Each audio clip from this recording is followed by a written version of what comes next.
पालखी जी आहे ती आज इंदापुरामध्ये आलेली आहे. काय प्रतिक्रिया असतात? अतिशय आनंदाच्या अंतकरणाने आणि भक्तिभावनेनं आम्ही सर्व इंदापूर तालुक्यातल्या सर्व नागरिकांच्या वतीनं, ग्रामस्थांच्या वतीनं, विविध संस्थांच्या वतीने आम्ही आज इंदापूर नगरीमध्ये जी मालोजीराजेंची गडी आहे या ऐतिहासिक शहरामध्ये आम्ही जगद्गुरू संत तुकाराम महाराजांचं पालखीचं स्वागत करतो. दरवर्षीच हा आध्यात्मिक सोहळा असतो आणि चांगल्या प्रकारची व्यवस्था करण्याचा प्रयत्न आम्ही सर्वजण करत असतो आणि त्यातून जर काही त्रुटी राहिल्या तर त्या पुढच्या वर्षीच्या पालखीच्या वेळेस कशा सुधारणा करता येईल आपल्याला अशा प्रकारचा प्रयत्न होतो. पण एक अतिशय आनंद वाटतो आणि या सगळ्या परिसरामध्ये, कारण आम्हाला पंढरपूर जवळ आहे, विठुरायाची नगरी अगदी आमच्या काही किलोमीटरच्या अंतरावर आहे आणि इंदापूर तालुक्याचं वैशिष्ट्य आहे की सगळ्यात जास्त पालखीचा प्रवास जवळजवळ 70-72 किलोमीटरचा पालखीचा प्रवास हा इंदापूर तालुक्यातून जातो. कधी 4 मुक्काम असतात, कधी 5 मुक्काम असतात आणि त्यामुळं खूप चांगली सेवा लाखो वारकऱ्यांची करण्याची संधी आम्हा इंदापूर तालुक्याच्या लोकांना मिळते. याचा खूप आनंद आहे आणि आम्ही सर्वजण अतिशय आनंदानं ह्या पालखी सोहळ्यामध्ये आम्ही सहभागी होत असतो. ह्यात कुठला राग नाही, द्वेष नाही, कुठलं राजकारण नाही आणि अतिशय भक्तिभावनेनं एक वारकरी म्हणून, एक वारकरी संप्रदायातला एक चाहता म्हणून आम्ही सर्वजण ह्याच्यामध्ये सहभागी होत असतो. आज खऱ्या अर्थाने अनेक दिवसापासून पाऊस थांबलेला होता, मात्र इंदापूरमध्ये पालखी आल्यानंतर पावसाने आगमन केलेलं आहे. एखाद्या गोष्टीची मनापासून भक्तिभावनेनं जर आपण सेवा केली तर निश्चितच परमेश्वर आणि निसर्गसुद्धा हा आपल्याला मदत करत असतो आणि म्हणून आज पावसाचं आगमन झालं त्याबद्दल खरंच एक वेगळा आनंद प्राप्त होतोय. कारण इंदापूर तालुका आणि विशेषतः महाराष्ट्र हा शेतीप्रधान राज्य आहे आणि आपलं उत्पन्नाचं साधनच हे शेती आहे आणि शेतकरी वर्ग हा मोठ्या प्रमाणामध्ये ह्या पालखी सोहळ्यामध्ये सुद्धा असतो. त्यामुळं विठुरायाच्या चरणी आमची एवढीच प्रार्थना आहे की ह्या अल निनोचं जे संकट वाटतंय आम्हाला, ते संकट दूर फक्त एकच परमेश्वर करू शकतो, तो म्हणजे विठुरायाचा आशीर्वाद. आणि म्हणून विठ्ठलाच्या चरणी साकडं घालून या महाराष्ट्रामध्ये आणि ह्या देशामध्ये चांगल्या प्रकारचं पर्जन्यमान व्हावं आणि हे दुष्काळाचं सावट निघून जावं आणि येणारी पुढची 12ही महिने हे सुखाचे आनंदाचे जावं, अशा प्रकारची अपेक्षा आणि भावना आम्ही व्यक्त करतो. अनेक ठिकाणी पेरण्या केलेल्या होत्या, मात्र त्या पेरण्या दुबार पेरण्या करावाचं संकट जे आहे ते आता शेतकऱ्यांना येथे आलेलं आहे. सरकारने काय भूमिका घेतली पाहिजे? नाही, अतिशय गंभीर प्रश्न आहे आणि खरं म्हणजे आता हा विषय वेगळा आहे, परंतु आम्ही पण प्रशासनामध्ये बरेच वर्ष काम केलं. खरं म्हणजे दुबारा पेरणीचं संकट आता शेतकऱ्यावरती आलेलं आहे आणि यापूर्वीच्या काळामध्ये सुद्धा असे काही निर्णय दुबार पेरणीच्या बाबतीतले झाले होते. त्यांना मोफत बियाणं देणं, त्यांना मोफत खत देणं आणि पुन्हा त्याला नव्यानं खरीपाचं पीक कर्ज उपलब्ध करून देणं. तर ह्या गोष्टी सरकारने ताबडतोबीनं कराव्यात. कारण महाराष्ट्रातला 70% शेतकरी हा खरीपावरती अवलंबून आहे आणि 30 ते 35% शेतकरी हा रब्बी हंगामावरती अवलंबून आहे. मग खरीप हंगामात जर गेला तर ह्या 70% गोरगरीब शेतकऱ्यांनी वर्षभर कसं काढायचं? त्याचा प्रपंच आहे, त्याची मुलं आहे, त्याचं शिक्षण आहे, घर खर्च आहे. मला असं वाटतं सरकारने ह्याच्याकडे लक्ष द्यावं आणि आमची तर हीच मागणी अशी आहे की दुबार पेरणीसाठी मोफत बियाणं, मोफत खत आणि त्याला लागणारा पतपुरवठा हा सरकारने ताबडतोब उपलब्ध करून द्यावा. सातत्याने कृषी मंत्री म्हणतात की 30 जुलैपूर्वीच कर्जमाफी होईल, मात्र अनेक वेळा तारखा बदलल्या जातात. काय या संदर्भात असं? नाही, आता कर्जमाफीचा निर्णय राज्य सरकारने घेतलेला आहे. त्याचे काही GR आता आलेले आहेत, ते GRचं आम्ही वाचन करतोय. मला असं वाटतं की कर्जमाफी ही सरकारने पण मोकळ्या हाताने करण्याची आवश्यकता आहे आणि सरसकट कर्जमाफी व्हावी. त्या GR मधल्या अजून काही अशा एक जाचकाठी आहेत की त्या जाचकाठीमुळेच ह्या कर्जमाफीच्या तारखा लांबत चाललेल्या आहेत. म्हणजे अगोदर 5 जून झालं, नंतर 15 जून झालं, परत 30 जून झालं, परत 5 जुलै झालं, परत 15 जुलै झालं, आता 30 जुलै आहे. मला असं वाटतं की ही तारीख जी लांबती ना, ही जाचकाठीमुळे लांबती. त्यामुळे आमची सरकारला मागणी अशी आहे की ह्या सगळ्या जाचकाठी एकदा काढून टाका दरवेळेस कॅबिनेटमध्ये एका दुसरी अट काढण्यापेक्षा आपल्याला 2 लाखापर्यंत शेतकऱ्याला कर्जमाफी द्यायची ना, त्याची सरसकट देऊन टाका आणि त्याला लगेच नव्यानं त्याचं कमपत्रक तयार करा आणि त्याला लगेच नव्यानं कर्ज उपलब्ध करून द्या. कारण नुसतं कर्जमाफी झालं म्हणून त्या शेतकऱ्याचा प्रश्न संपला असं नाहीये.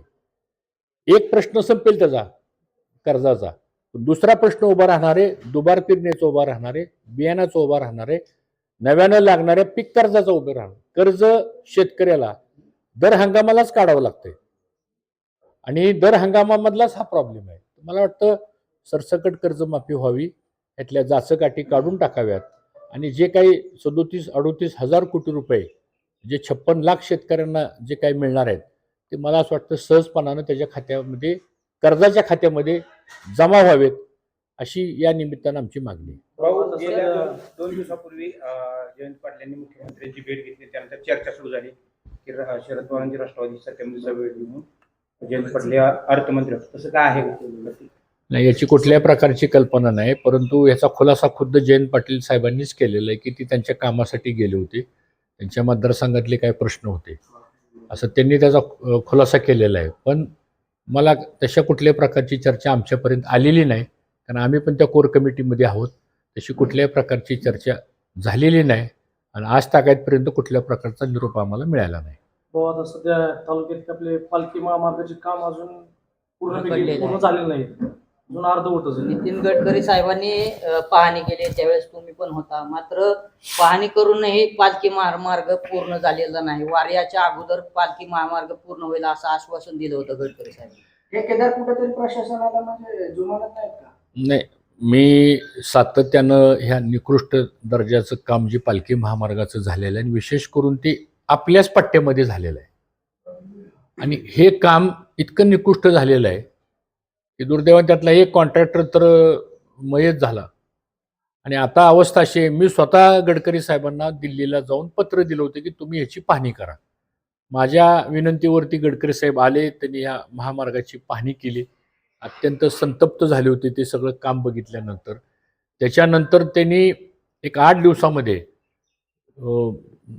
त्यांनी दिल्लीला मीटिंग घेतली आणि इथले सगळे जे अधिकारी आहेत, आवटे साहेब असतील, ते संजय कदम असतील आणि इथले जे कॉन्ट्रॅक्टर्स आहेत जे काम करतायत ते, आणि प्लस त्यांनी ते शेळके म्हणून जे कॉन्ट्रॅक्टर आहेत ज्यांनी पाटस ते बारामतीचं काम केलं होतं.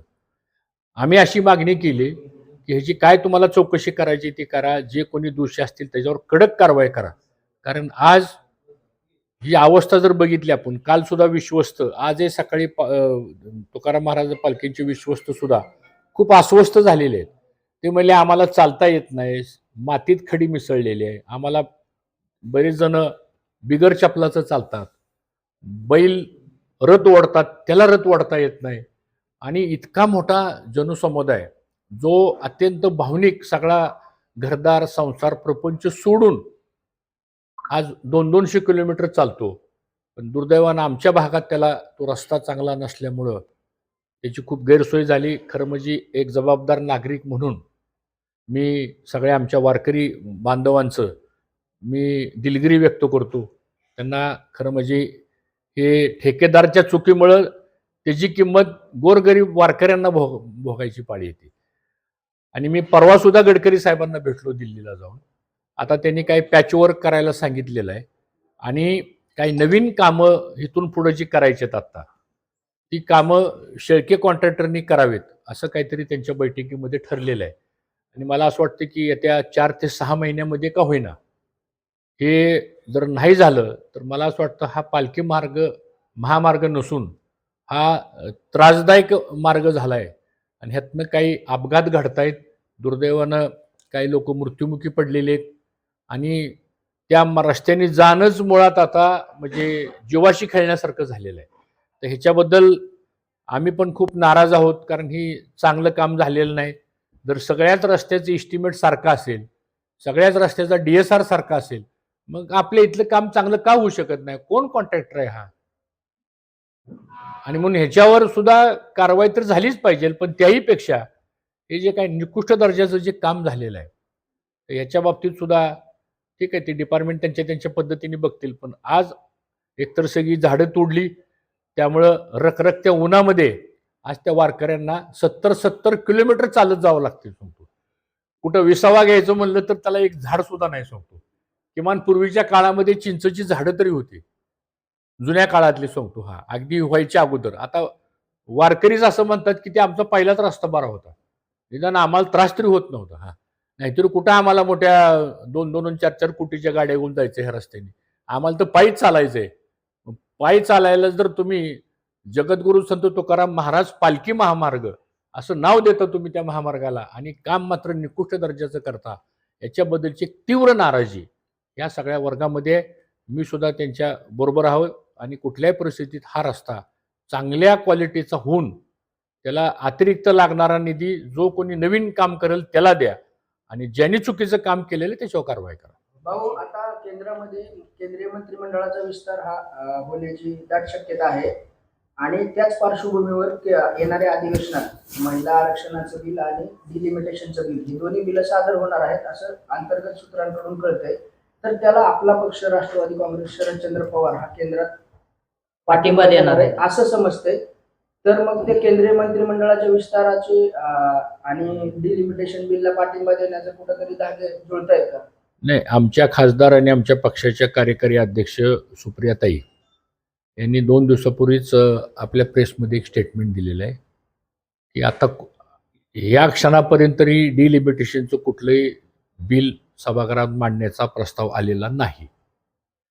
कदाचित 20 तारखेनंतर दिल्लीमध्ये अधिवेशन सुरू होतंय पार्लमेंटचं, आणि आमच्या खासदार सुप्रियाताईंनी हे सांगितलं की सुधारित बिल त्यांना सुधारित बिल आणावं लागेल आता डिलिमिटेशनचं. मग सुधारित बिल आणणार आहेत का नाही आणणार हे अजून काही ठरलेलं नाही. आणि ते बहुतेक त्यांच्या बिझनेस ॲडवायझरी कमिटी असते पार्लमेंटची एक, आणि ते संसदीय कार्यमंत्री असतात, त्याच्या संदर्भातला प्रस्ताव मंत्रिमंडळाची मान्यता झाली तर ते ठेवतात.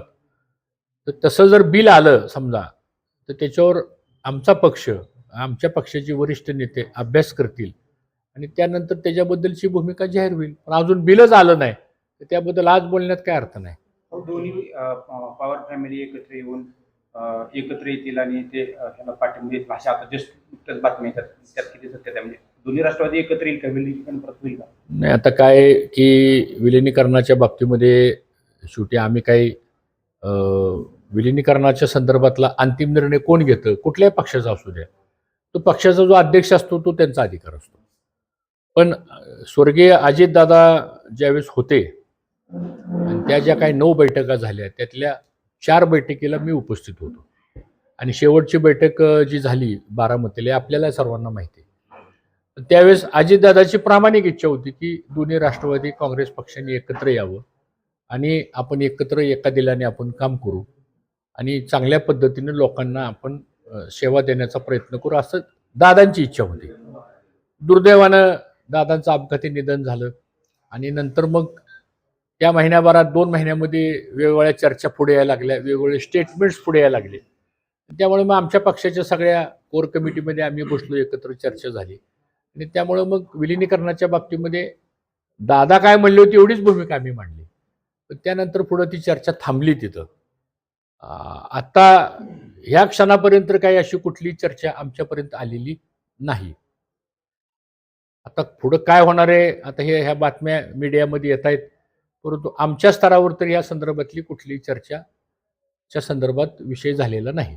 पालखी महामार्गावरती पुण्याच्या कामाला जे ब्लॉक वापरले आहेत त्या ब्लॉकमध्ये गजनी नसून डुप्लिकेट गजनी वापरत आहेत फायबरची.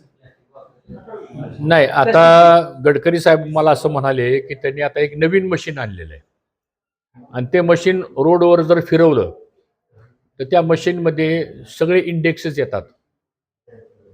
म्हणजे त्याच्यामध्ये खडी किती मिसळली, त्याच्यामध्ये स्टील किती मिसळलंय, त्याच्यामध्ये सिमेंट किती मिसळलंय, ह्याचं सगळं ॲनालिसिस त्या मशीनमध्ये डायरेक्ट येतं.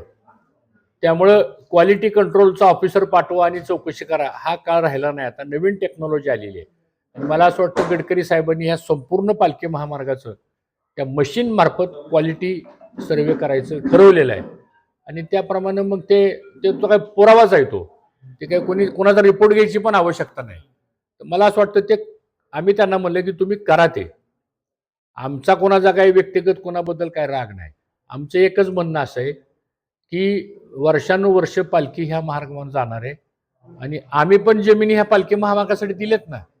सगळ्यात जास्त पालखी महामार्गाचं लँड ॲक्विजिशन हे इंदापूर तालुक्यात झालेलं आहे, सगळ्यात जास्त.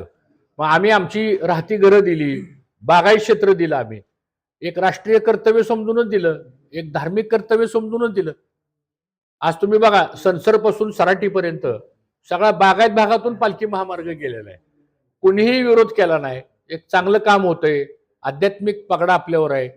मग आता जर आम्ही जमिनी दिल्या आणि तुम्ही जर निकृष्ट दर्जाचं काम करत असाल आणि आमचीच पुढची पिढी जर अपघातामध्ये मृत्युमुखी पडणार असेल तर आम्ही हे का सहन करावं? आम्ही नाही सहन करणार आहे.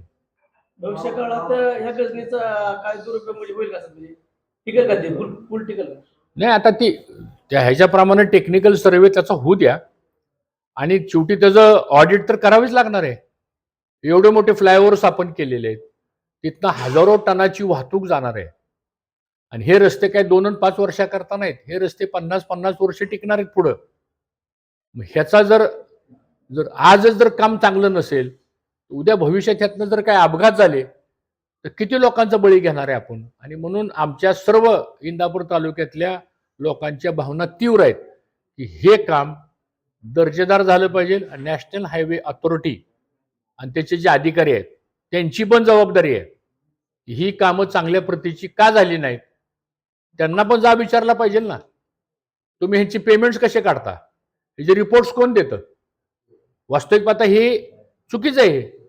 जर सराटीपासून पुढे पंढरपूरपर्यंत रस्ता चांगला होतो, वेळापूरपासून अगदी फलटण लोणंदपर्यंत रस्ता चांगला होतो, बारामती काटेजेवाडीपासून जर पाटस रोडपर्यंत काम चांगलं होऊ शकतं. ह्या रस्त्याला काय प्रॉब्लेम आहे? हे कोण ठेकेदार आहेत? हे का चांगलं काम करत नाहीत? त्यांची जबाबदारी आहे का नाही? काय आता जे स्वतः गडकरी साहेबांनी त्या दिवशी बघितलं ना स्वतः, आणि गडकरी साहेबांनी त्या दिवशी कबूल केलं की माझ्या सगळ्या कामामधलं निकृष्ट दर्जाचं काम जर कोणतं असेल तर हे आहे. म्हणलं साहेब आता ते जाऊ द्या, आमचा रस्ता चांगला करून द्या. कुठंतरी दुर्लक्ष होतं असं बरं यांचं, असं काय? नाही, आता दुर्लक्ष कोणाचं कमी होतंय त्याबद्दल माझं काही म्हणणं नाही. रस्त्याचं काम चांगलं करून घेणं हे त्या डिपार्टमेंटच्या अधिकाऱ्यांचं पण काम आहे. आम्हाला ते काम चांगलं वाटलं नाही म्हणून आम्ही डायरेक्ट तक्रारी केल्या. मी तर डायरेक्ट तक्रार केली. मी असं काही मी ऑन पेपर तक्रार केली ना, आज नाही, मी 2 वर्षापासून तक्रारी करतोय. त्याच्यानंतर आमच्याकडे गावोगावची निवेदन आली आणि म्हणून मला असं वाटतं की ह्याची पुन्हा एकदा चौकशी व्हावी, क्वालिटी व्हेरिफिकेशन व्हावं आणि आम्हाला रस्ता चांगला करून द्या.